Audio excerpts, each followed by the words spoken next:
Positivity ದರ ಹೆಚ್ಚಳಗೊಂಡ ಹಿನ್ನೆಲೆಯಲ್ಲಿ weekend ಕರ್ಫ್ಯೂಗೆ Udupi ಜಿಲ್ಲೆಯನ್ನ ಸೇರಿಸಲಾಗಿದೆ.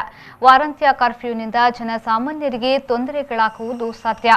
ಆದರೆ ಪಾಸಿಟಿವಿಟಿ ರೇಟ್ ಹೆಚ್ಚಳವಾಗದಂತೆ ಜಾಗೃತಿ ವಹಿಸಬೇಕಾದ ಜವಾಬ್ದಾರಿ ನಮಗಿದೆ ಎಂದು ಸಚಿವ ಕೋಟಾ ಶ್ರೀನಿವಾಸ್ ಪೂಜಾರಿ ಹೇಳಿದರು. ಅವರು ಕುಂದಾಪುರ ಪ್ರವಾಸಿ ಮಂದಿರದಲ್ಲಿ ಸಿದ್ದಾಪುರ ಮೊರಾರ್ಜಿ ದೇಸಾಯಿ ವಸತಿ ಶಾಲೆಯ ನಿವೇಶನದ ಭೂ ಸರ್ವೆಯ ಕುರಿತು ಸಂಬಂಧಪಟ್ಟ ಅಧಿಕಾರಿಗಳೊಂದಿಗೆ ಸಭೆ ನಡೆಸಿದ ಬಳಿಕ ಮಾಧ್ಯಮ ಪ್ರತಿನಿಧಿಗಳ ಪ್ರಶ್ನೆಗೆ ಉತ್ತರಿಸಿದರು. ಸಿದ್ದಾಪುರ ಮೊರಾರ್ಜಿ ದೇಸಾಯಿ ವಸತಿ ಶಾಲೆಗೆ ಸಮಾಜ ಕಲ್ಯಾಣ ಇಲಾಖೆಯಿಂದ ಸುಮಾರು 21 ಕೋಟಿ ರೂಪಾಯಿ ಯೋಜನೆ ಸಿದ್ಧಗೊಂಡಿದೆ. ಆದರೆ ನಿವೇಶನದ ಸಮಸ್ಯೆಯಿಂದಾಗಿ ಈ ಯೋಜನೆ ನೆನೆಗುದಿಗೆ ಬಿದ್ದ ಹಿನ್ನೆಲೆಯಲ್ಲಿ ಇಂದು ಸಹಾಯಕ ಆಯುಕ್ತರು, ಅರಣ್ಯ ಇಲಾಖೆಯ ಅಧಿಕಾರಿಗಳು, ತಹಶೀಲ್ದಾರರನ್ನ ಸಭೆ ಕರೆದು ಚರ್ಚೆ ನಡೆಸಿದ್ದೇನೆ. ಕಟ್ಟಡ ಕಾಮಗಾರಿಗೆ ಎದುರಾಗಿರುವ ಎಲ್ಲ ಸಮಸ್ಯೆಗಳನ್ನು ಬಗೆಹರಿಸಿ 15 ದಿನದೊಳಗಡೆ ಕಾಮಗಾರಿ ಆರಂಭಿಸಬೇಕು ಎಂದು ಅಧಿಕಾರಿಗಳಿಗೆ ಸೂಚನೆ ನೀಡಿದ್ದೇನೆ ಎಂದು ಹೇಳಿದರು. ನಮ್ಮ ಪಾಸಿಟಿವ್ ರೇಟ್ ನೋಡಿ ಉಡುಪಿ ಜಿಲ್ಲೆಯನ್ನು ಸೇರ್ಪಡೆ ಮಾಡಿದ್ದಾರೆ. ಈಗ ನಾವು ಉನ್ನತ ಮಟ್ಟದಲ್ಲಿ ಏನಾದರೂ ಚರ್ಚೆ ಮಾಡಿ ಇದಕ್ಕೆ ಪರಿಹಾರ ಇದೆಯಾ ಅಂತ ನೋಡಬೇಕಾಗಿದೆ.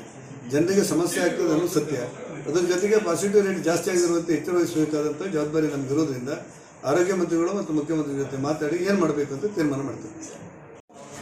ಸಿದ್ದಾಪುರದಲ್ಲಿ ನಮ್ಮ ಸಮಾಜ ಕಲ್ಯಾಣ ಇಲಾಖೆಯ ಮೊರಾರ್ಜಿ ದೇಸಾಯಿ ವಸತಿ ಶಾಲೆ ಸುಮಾರು 21 ಕೋಟಿ ರೂಪಾಯಿಗೆ ಯೋಜನೆ ಸಿದ್ಧಗೊಂಡಿತ್ತು. ಆದರೆ ಭೂಮಿ ನಿವೇಶನದ ಸಮಸ್ಯೆಯಿಂದಾಗಿ ನೆನೆಗುದಿ ಬಿದ್ದ ಹಿನ್ನೆಲೆಯಲ್ಲಿ ಇವತ್ತು ಮಾನ್ಯ ಸ್ಟೇಟ್ ಕಮಿಷನರ್ ಅವರು, ಅರಣ್ಯ ಇಲಾಖೆಯ ಅರಣ್ಯ ಸಂರಕ್ಷಣಾಧಿಕಾರಿಗಳು ಮತ್ತು ಸರ್ವೇರ್ ಅವರು ಮತ್ತು ನಮ್ಮೆಲ್ಲ ತಹಶೀಲ್ದಾರರು ಸಹಿತ ಎಲ್ಲ ಇಲಾಖೆ ಅಧಿಕಾರಿಗಳನ್ನು ಇವತ್ತು ಕರೆದಿದ್ದೆ ಕುಂದಾಪುರ ಹಿನ್ನೆಲೆಯಲ್ಲಿ. ಇನ್ನೊಂದು 15 ದಿವಸ ಒಳಗೆ ಅಲ್ಲಿರುವಂಥ ಅರಣ್ಯ ಇಲಾಖೆ ಮತ್ತಿತರ ಎಲ್ಲ ಸಮಸ್ಯೆಗಳನ್ನು ಪರಿಹಾರ ಮಾಡಿ 15 ದಿವಸ ಒಳಗೆ ನಾವು ಕಟ್ಟಡವನ್ನು ಪ್ರಾರಂಭ ಮಾಡಬೇಕು ಅನ್ನುವಂಥ ಸೂಚನೆಯನ್ನು ನಮ್ಮ ಇಲಾಖೆಯವರಿಗೆ ಕೊಟ್ಟಿದೆ.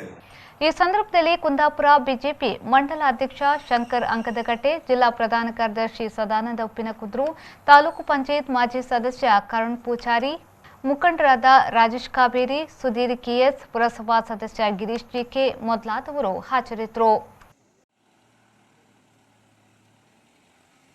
ಶ್ರೀಕಾಂತ್ ಹೆಮಾಡಿ, ವಿ4 ನ್ಯೂಸ್, ಕುಂದಾಪುರ.